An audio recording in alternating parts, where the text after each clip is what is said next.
ನಮಸ್ಕಾರ ಸ್ನೇಹಿತರೆ, ಕಳೆದ 2-3 ದಿನಗಳಿಂದ ದರ್ಶನ್ ಸುದೀಪ್ ಹೆಸರು ಸಾಕಷ್ಟು ಸದ್ದು ಮಾಡ್ತಾ ಇದೆ. ಸುದೀಪ್ ಅವರು ಮೊನ್ನೆ ಅಷ್ಟೇ ಅಂದರೆ ಹುಬ್ಬಳ್ಳಿಗೆ ಬಂದು ಒಂದು ಪ್ರೋಗ್ರಾಮ್ ಮಾಡ್ತಾರೆ. ಪ್ರೋಗ್ರಾಮ್ ಮಾಡಿದಂಥ ಸಂದರ್ಭದಲ್ಲಿ ಒಂದಿಷ್ಟು ಮಾತುಗಳನ್ನು ಆಡ್ತಾರೆ. ಆ ಮಾತುಗಳು ಸಾಕಷ್ಟು ರೀತಿಯಲ್ಲಿ ಗೊಂದಲವನ್ನು ಸೃಷ್ಟಿ ಮಾಡಿಬಿಟ್ಟಿದ್ದಾವೆ. ಈ ಕಡೆ ಸುದೀಪ್ ಅವರು ಮಾತನಾಡಿದ ಬಳಿಕ ಆ ಕಡೆ ದರ್ಶನ್ ಅವರ ಪತ್ನಿಯಾಗಿರ್ತಕ್ಕಂಥ ವಿಜಯಲಕ್ಷ್ಮಿ ಅವರು ಕೂಡ ಒಂದಿಷ್ಟು ಮಾತುಗಳನ್ನು ಆಡ್ತಾರೆ. ಇದೆಲ್ಲದರ ಮಧ್ಯೆ ನಾನು ನಿಮಗೆ ಒಂದು ಕ್ಲಾರಿಟಿಯನ್ನು ಕೊಟ್ಬಿಡ್ತೀನಿ. ನಾನು ಯಾವ ಹೀರೋ ಬಗ್ಗೆನೂ ನೆಗೆಟಿವ್ ಮಾತನಾಡ್ತಾ ಇಲ್ಲ, ಯಾವ ಹೀರೋ ಬಗ್ಗೆನೂ ಪಾಸಿಟಿವ್ ಮಾತನಾಡ್ತಾ ಇಲ್ಲ. ಜನರಿಗೆ ಒಂದು ಸಂದೇಶವನ್ನು ಕೊಡಬೇಕು, ಅಭಿಮಾನಿಗಳಿಗೆ ಒಂದು ಸಂದೇಶವನ್ನು ಕೊಡಬೇಕು. ಆ ಕಾರಣದಿಂದಾಗಿ ಈ ವಿಷಯವನ್ನು ಆಯ್ಕೆ ಮಾಡಿಕೊಂಡು ಮಾತನಾಡ್ತಾ ಇರುವಂಥದ್ದು.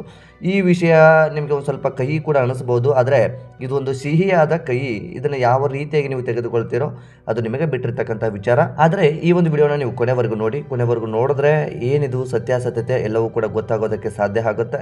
ಸುಮ್ಮನೆ ಇನ್ನೇನೇನೋ ಅಂದ್ಕೊಳ್ಳೋದಕ್ಕೆ ಹೋಗಬೇಡಿ. ನಾನು ಯಾರನ್ನೂ ಕೂಡ ಟಾರ್ಗೆಟ್ ಆಗಿ ಮಾತನಾಡ್ತಾ ಇಲ್ಲ, ಯಾರನ್ನೂ ಕೂಡ ಎತ್ತಿ ಮಾತನಾಡ್ತಾ ಇಲ್ಲ. ನನ್ನ ಉದ್ದೇಶ ಅಷ್ಟೇ, ಸಮಾಜಕ್ಕೆ ಒಂದು ಒಳ್ಳೆಯ ಸಂದೇಶ ಆಗಬೇಕು. ಅದೇ ರೀತಿಯಾಗಿ ಇವ್ರುಗಳನ್ನು ನಂಬಿ ಬದುಕುತ್ತಾ ಇರುವಂಥವರ ಪರಿಸ್ಥಿತಿ ಕೂಡ ಎಲ್ಲಿದೆ ಎಲ್ಲವನ್ನು ಕೂಡ ನಾನು ನಿಮಗೆ ಒಂದಷ್ಟು ಕಣ್ಣು ಮುಂದೆ ತಂದ ರೀತಿಯಲ್ಲಿ ಇಡಬೇಕು. ಹಾಗಾಗಿ ಈ ವಿಷಯದ ಬಗ್ಗೆ ಚರ್ಚೆ ಮಾಡ್ತಾ ಇದ್ದೀನಿ. ಸೊ ನೀವೇನಾದರೂ ಮೊದಲ ಸಲ ನಮ್ಮ ಚಾನಲ್ ನೋಡ್ತಾ ಇದ್ದರೆ ಈ ಕೂಡಲೇ ಸಬ್ಸ್ಕ್ರೈಬ್ ಮಾಡಿ. ಹೆಚ್ಚಿನ ವಿಡಿಯೋಗಳಿಗಾಗಿ ಬೆಲ್ ಐಕನ್ ಕೂಡ ಕ್ಲಿಕ್ ಮಾಡಿಕೊಳ್ಳಿ.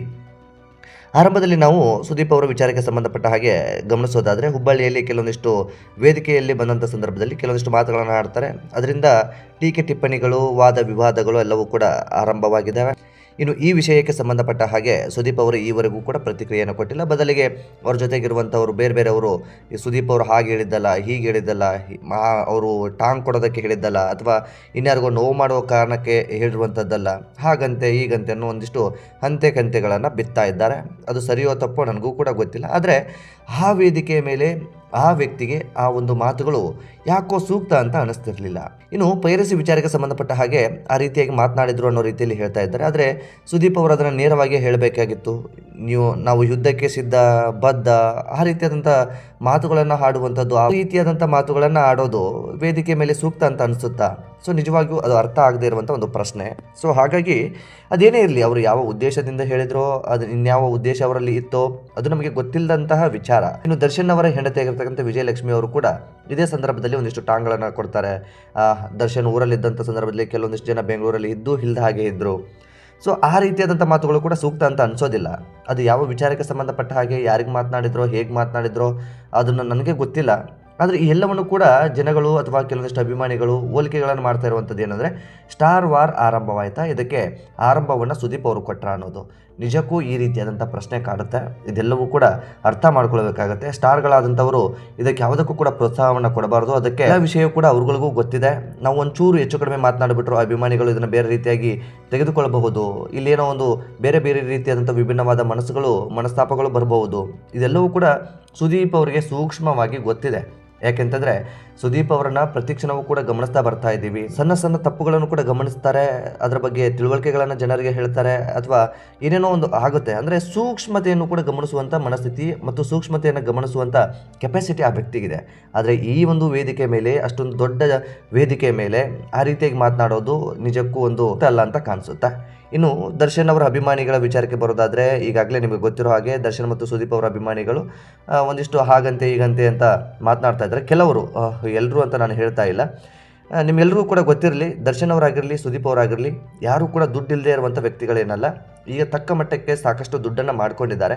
ಒಂದು ವೇಳೆ ಅವರ ಮೇಲೆ ಕೇಸ್ ಆದಂಥ ಸಂದರ್ಭದಲ್ಲಿ ಅಥವಾ ಇನ್ನೇನೋ ಆದಂಥ ಸಂದರ್ಭದಲ್ಲಿ ಹೊರಗಡೆ ಬರುವಂತಹ ಸಾಮರ್ಥ್ಯ ಅಥವಾ ದುಡ್ಡನ್ನು ಖರ್ಚು ಮಾಡುವಂಥ ಸಾಮರ್ಥ್ಯ ಅವರಲ್ಲಿ ಇದೆ. ಒಂದು ಲಾಯರ್ನ ಆಯ್ಕೆ ಮಾಡಿಕೊಂಡು ಅವರ ಪರವಾಗಿ ವಾದ ಮಾಡುವುದರಿಂದ ಹಿಡಿದು ಹೊರಗಡೆ ಬರೋವರೆಗೂ ಏನೆಲ್ಲ ಮಾಡೋದಕ್ಕೂ ಕೂಡ ಸಾಧ್ಯ ಇರುವಂಥ ಅಷ್ಟು ದುಡ್ಡು ಅವರಲ್ಲಿ ಇದೆ. ಆದರೆ ಅಭಿಮಾನಿಗಳು ಅರ್ಥ ಮಾಡ್ಕೊಳ್ಬೇಕು. ಈಗ ನಾನು ನಿಮಗೆ ಒಂದು ಬೆಸ್ಟ್ ಎಕ್ಸಾಂಪಲನ್ನು ಕೊಡ್ತೀನಿ. ಇದನ್ನು ನಾನು ಟೀಕೆ ಮಾಡೋದಕ್ಕೋ ಅಥವಾ ಇನ್ಯಾವುದೋ ಅವರಿಗೆ ನೋವು ಮಾಡೋದಕ್ಕೋ ಈ ಒಂದು ಉದ್ದೇಶದಿಂದ ಈ ಒಂದು ಮಾತನ್ನು ಹೇಳ್ತಾ ಇಲ್ಲ. ಏನು ಅಂತಂದರೆ, ದರ್ಶನ್ ಅವರು ಈಗಾಗಲೇ ಕೊಲೆ ಆರೋಪದಲ್ಲಿ ಜೈಲಲ್ಲಿ ಇರುವಂಥ ವಿಚಾರ ನಿಮ್ಗೆ ಗೊತ್ತಿದೆ. ಅದೇ ರೀತಿಯಾಗಿ ಅವರ ಜೊತೆಗೆ ಕೆಲವೊಂದಿಷ್ಟು ಜನಗಳು ಕೂಡ ಅದೇ ಆರೋಪದಡಿ ಜೈಲಲ್ಲಿ ಇದ್ದಾರೆ. ಇನ್ನು ದರ್ಶನ್ ಅವರ ಪತ್ನಿ ಆಗಿರ್ತಕ್ಕಂಥ ವಿಜಯಲಕ್ಷ್ಮಿ ಅವರು ನೋಡ್ಕೊಂಡು ಬರೋದಕ್ಕೆ ಹೋಗ್ತಾರೆ. ಅದಕ್ಕೆ ಏನೇನೆಲ್ಲ ಬೇಕೋ ಅದನ್ನೆಲ್ಲವನ್ನು ಕೂಡ ಮಾಡ್ತಾ ಇದ್ದಾರೆ. ಇನ್ನು ಇವರ ಜೊತೆ ಇವರ ಒಂದು ಆರೋಪದಲ್ಲಿ ಹೋಗಿರ್ತಕ್ಕಂಥವ್ರು, ಅಂದರೆ ಕೊಲೆ ಆರೋಪದಲ್ಲಿ ಒಳಗಡೆ ಹೋಗಿರ್ತಕ್ಕಂಥ ಅದೆಷ್ಟೋ ಜನರಿಗೆ, ತಂದೆ ತಾಯಿಗಳಿಗೆ ಅವರನ್ನು ನೋಡ್ಕೊಂಡು ಬರೋದಕ್ಕೂ ಕೂಡ ದುಡ್ಡಿಲ್ಲ. ಇನ್ನು ಲಾಯರ್ನ ಇಟ್ಟು ಅವರನ್ನು ಹೊರಗಡೆ ತರುವಂಥ ಸಾಮರ್ಥ್ಯ ಎಲ್ಲಿಂದ ಬರುತ್ತೆ? ಸೊ ನಾವಿಲ್ಲಿ ಅರ್ಥ ಮಾಡ್ಕೋಬೇಕಾಗಿರೋದಿಷ್ಟೇ, ನಾವುಗಳು ಅವರಿದ್ದಾರೆ ಇವರಿದ್ದಾರೆ ಅಂತ ಏನೋ ಒಂದು ಮಾಡ್ಕೊಳ್ಳೋದಕ್ಕೆ ಹೋದರೆ ನಮ್ಮ ಜೀವನ ನಮ್ಮ ವೈಯಕ್ತಿಕ ಆಗಿರುತ್ತೆ. ಸೊ ನಾವು ಒಂದು ಸಂಬಳಕ್ಕಾಗಿ ಕೆಲಸ ಮಾಡ್ತೀವಿ ಅಂದಾಗ ನಮಗೆ ಆ ಒಂದು ಸಂಬಳವನ್ನು ಕೊಡಬಹುದೇ ಹೊರತು ನಿಮ್ಮ ವೈಯಕ್ತಿಕ ವಿಚಾರ ಅಂತ ಬಂದಾಗ ಅಥವಾ ಯಾವುದೋ ಒಂದು ತಪ್ಪಲ್ಲಿ ನಾವು ಸಿಲುಕಿಕೊಂಡಾಗ ಯಾರು ಕೂಡ ನಮ್ಮ ಸಪೋರ್ಟಿಗೆ ನಿಂತ್ಕೊಳ್ಳೋದಕ್ಕೆ ಸಾಧ್ಯ ಇಲ್ಲ. ಕೇವಲ ನಮ್ಮ ಕುಟುಂಬದವರು ಅದನ್ನು ಹೋರಾಟ ಮಾಡಬೇಕಾಗುತ್ತೆ. ಇದನ್ನು ಎಲ್ಲ ಅಭಿಮಾನಿಗಳು ಕೂಡ ತಿಳ್ಕೊಬೇಕಾಗಿರುತ್ತೆ. ಯಾಕೆಂತಂದರೆ ಆ ಒಂದು ಸಂದರ್ಭಕ್ಕೆ ನಾನು ಹಾಗೆ ಹೀಗೆ ಅನ್ನೋದನ್ನು ಒಂದಿಷ್ಟು ಏನೇನೋ ಮಾಡೋದಕ್ಕೆ ಮುಂದಾಗಿರ್ತೀರಿ. ಆ ಸಂದರ್ಭಕ್ಕೆ ನಿಮ್ಮ ಮೇಲೆ ದೂರ ಆದಂಥ ಸಂದರ್ಭದಲ್ಲಿ ನಿಮ್ಮನ್ನು ಕರೆದುಕೊಂಡು ಬರೋದಕ್ಕೂ ಕೂಡ ತಂದೆ ತಾಯಿಗಳು ಕಷ್ಟ ಆಗ್ತಾ ಇರುತ್ತೆ.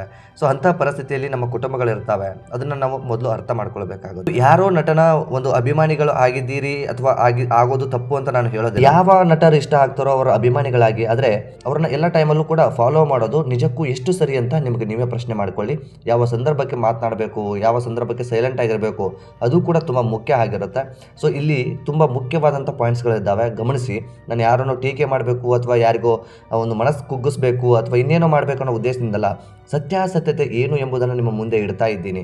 ಸೊ ಹಾಗಂತ ನೀವು ಎಲ್ಲ ಸಂದರ್ಭದಲ್ಲೂ ನಾನು ಹಾಗೆ ಮಾಡ್ತೀನಿ, ಅವ್ರಿಗೋಸ್ಕರ ಹೀಗೆ ಮಾಡ್ತೀನಿ ಅಂತಂದರೆ ಅದೆಲ್ಲವೂ ಕೂಡ ತಪ್ಪಾಗುತ್ತೆ. ನಿಮಗೆ ಅಭಿಮಾನ ಇದೆಯಾ, ಅವರ ಸಿನಿಮಾಗಳನ್ನು ಬಂದಾಗ ಹಾರೈಸಿ, ಶುಭ ಹಾರೈಸಿ, ಅವ್ರಗಳ ಸಿನಿಮಾಗಳನ್ನು ವೀಕ್ಷಣೆ ಮಾಡಿ. ಫಸ್ಟ್ ಶೋಗೆ ಹೋಗ್ತೀರಾ, ಹೋಗಿ ದುಡ್ಡು ಕೊಟ್ಟು ಸಿನಿಮಾಗಳನ್ನು ನೋಡಿ. ಯಾವುದೇ ಕಾರಣಕ್ಕೂ ಪೈರೇಸಿ ಮಾಡೋದಕ್ಕೂ ಹೋಗಬೇಡಿ, ಯಾವುದೇ ಕಾರಣಕ್ಕೂ ಗಲಾಟೆ ಮಾಡೋದಕ್ಕೂ ಹೋಗಬೇಡಿ. ನಿಮಗೆ ಸಂತೋಷ ಆಗೋ ರೀತಿಯಲ್ಲಿ ಕುಣಿದು ಕುಪ್ಪಳಿಸ್ತೀರಾ, ತಪ್ಪೇನೂ ಇಲ್ಲ. ಆದರೆ ಅವ್ರುಗಳನ್ನು ನಂಬಿ ನೀವು ಯಾವುದೋ ಒಂದು ತಪ್ಪು ನಿರ್ಧಾರವನ್ನು ತೆಗೆದುಕೊಂಡ್ರೆ ಆ ಒಂದು ನಿರ್ಧಾರದಿಂದ ನಿಮ್ಮ ಕುಟುಂಬ ಎಷ್ಟು ನೋವನ್ನು ಅನುಭವಿಸುತ್ತೆ ಅನ್ನೋದನ್ನು ದಯವಿಟ್ಟು ಮರಿಬೇಡಿ.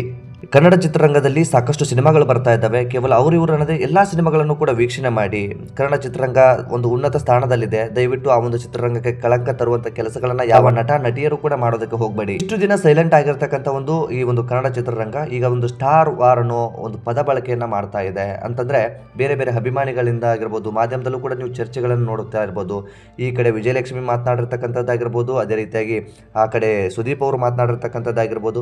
ಈ ಎಲ್ಲವೂ ಕೂಡ ಚರ್ಚೆ ನಡೀತಾ ಇದ್ದಾವೆ.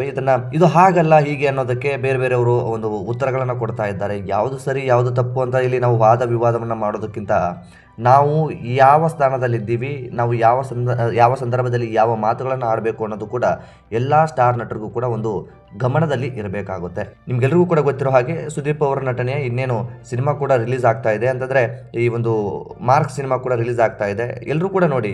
ಕೇವಲ ಅವರ ಅಭಿಮಾನಿಗಳಂತಲ್ಲ, ಕನ್ನಡ ಚಿತ್ರರಂಗವನ್ನು ಪ್ರೀತಿಸುವಂಥ ಪ್ರತಿಯೊಬ್ಬರು ಕೂಡ ನೋಡಲೇಬೇಕಾದಂಥದ್ದು. ನಮ್ಮ ಕನ್ನಡ ಸಿನಿಮಾಗಳನ್ನು ನಾವು ನೋಡಿ ಹಾರೈಸಿದಾಗಲೇ ಅದಕ್ಕೆ ಒಂದು ವ್ಯಾಲ್ಯೂ ಅಂತ ಸಿಗುತ್ತೆ.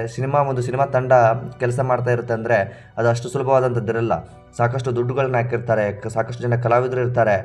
ಅದರದ್ದೇ ಆದಂಥ ಪರಿಶ್ರಮ ಇದೆ. ಒಂದು ಸಿನಿಮಾ ಅಷ್ಟು ಸುಲಭವಾಗಿ ಸಿದ್ಧವಾಗಿ ತೆರೆಗೆ ಬರೋದಕ್ಕೆ ಸಾಧ್ಯ ಇಲ್ಲ. ಯಾವುದು ಸಣ್ಣ ಸಿನಿಮಾ ಅಲ್ಲ, ಯಾವುದು ದೊಡ್ಡ ಸಿನಿಮಾ ಅಲ್ಲ. ಅದು ಎಲ್ಲರೂ ಕೂಡ ಆರಂಭದಲ್ಲಿ ಏನಾಗಿರ್ತಾರೆ, ಚಿಕ್ಕ ಕಲಾವಿದರಾಗಿಯೇ ಬೆಳಕಿಗೆ ಬಂದಿರ್ತಾರೆ. ಯಾರೂ ಕೂಡ ಹುಡ್ತಾನೆ ಅಭಿಮಾನಿಗಳ ತಂಡವನ್ನೇ ಕಟ್ಕೊಂಡು ಉಟ್ಕೊಳ್ಳೋದಕ್ಕೆ ಸಾಧ್ಯ ಇರೋದಿಲ್ಲ. ಅವರವರ ಕಲೆ, ಅವರವರ ಪರಿಶ್ರಮದ ಮೇಲೆ ಬಂದಿರ್ತಾರೆ. ಹಾಗಾಗಿ ಒಂದು ಅಭಿಮಾನದ ಗೂಡನ್ನು ಕಟ್ಕೊಂಡಿರ್ತಾರೆ. ಅಭಿಮಾನಿಗಳು ಬೆಳೆದುಕೊಂಡು ಬಿಟ್ಟಿರ್ತಾರೆ, ಅಭಿಮಾನಿಗಳು ಇವ್ರನ್ನ ಒಪ್ಕೊಂಡು ಬಿಟ್ಟಿರ್ತಾರೆ. ಇದೆಲ್ಲವೂ ಕೂಡ ಆದ ಬಳಿಕ ಅವ್ರನ್ನ ಕೈ ಬಿಡೋದಕ್ಕೆ ಯಾರೂ ಕೂಡ ಸಾಧ್ಯ ಆಗೋದಿಲ್ಲ. ಸೊ ಹಾಗೆ ಕೇವಲ ನಿಮ್ಮ ನೆಚ್ಚಿನ ನಟರ ಸಿನಿಮಾಗಳನ್ನು ನೋಡದೆ ಎಲ್ಲರ ನಟನೆಯ ಸಿನಿಮಾಗಳನ್ನು, ಕನ್ನಡ ಚಿತ್ರರಂಗದ ಎಲ್ಲ ಸಿನಿಮಾಗಳನ್ನು ಕೂಡ ಎಲ್ಲರೂ ವೀಕ್ಷಣೆ ಮಾಡಿ ಅಂತ ಹೇಳೋದಕ್ಕೆ ಇಷ್ಟಪಡ್ತೀನಿ. ನಾನು ಈ ಒಂದು ವಿಷಯವನ್ನು ನಿಮ್ಮೊಟ್ಟಿಗೆ ಹಂಚಿಕೊಳ್ಳೋದಕ್ಕೆ ಮುಖ್ಯ ಉದ್ದೇಶ ಇಷ್ಟೇ. ಅಭಿಮಾನ ಇರಲಿ, ಅಭಿಮಾನ ಬೇಡ. ಸೊ ಯಾರ್ಯಾರೋ ಸ್ಟಾರ್ ನಟರನ್ನ ನಂಬಿ ನಿಮ್ಮ ಜೀವನವನ್ನು ಹಾಳು ಮಾಡ್ಕೊಳ್ಳೋದಕ್ಕೆ ಹೋಗಬೇಡಿ ಅನ್ನೋ ಉದ್ದೇಶದಿಂದ ಮಾತ್ರ ಈ ಒಂದು ವಿಷಯವನ್ನು ನಿಮ್ಮೊಟ್ಟಿಗೆ ಒಂದಿಷ್ಟು ಉದಾಹರಣೆಗಳ ಮೂಲಕ ಹಂಚಿಕೊಂಡಿರ್ತಕ್ಕಂಥದ್ದು. ಯಾವ ನಟರಿಗಾಗಲಿ ಅಥವಾ ನಟಿಯರಿಗಾಗಲಿ ನೋವು ಮಾಡುವಂಥ ಉದ್ದೇಶ ನನ್ನದಲ್ಲ. ಹಾಗಾಗಿ ಈ ಒಂದು ವಿಷಯವನ್ನು ನಿಮ್ಮ ಮುಂದೆ ಇಟ್ಟಿದ್ದೀನಿ. ಈ ಕುರಿತಾಗಿ ನಿಮ್ಮ ಅನಿಸಿಕೆ ಏನು ಎಂಬುದನ್ನು ಕಾಮೆಂಟ್ ಬಾಕ್ಸಲ್ಲಿ ಮೆನ್ಷನ್ ಮಾಡಿ. ಈ ವಿಡಿಯೋನ ನಿಮ್ಮ ಫ್ರೆಂಡ್ಸ್ ಹಾಗೂ ಫ್ಯಾಮಿಲಿಗೂ ಕೂಡ ಶೇರ್ ಮಾಡಿ. ಮತ್ತು ಮುಂದಿನ ವಿಡಿಯೋದಲ್ಲಿ ಸಿಗೋಣ. ನಮಸ್ಕಾರ.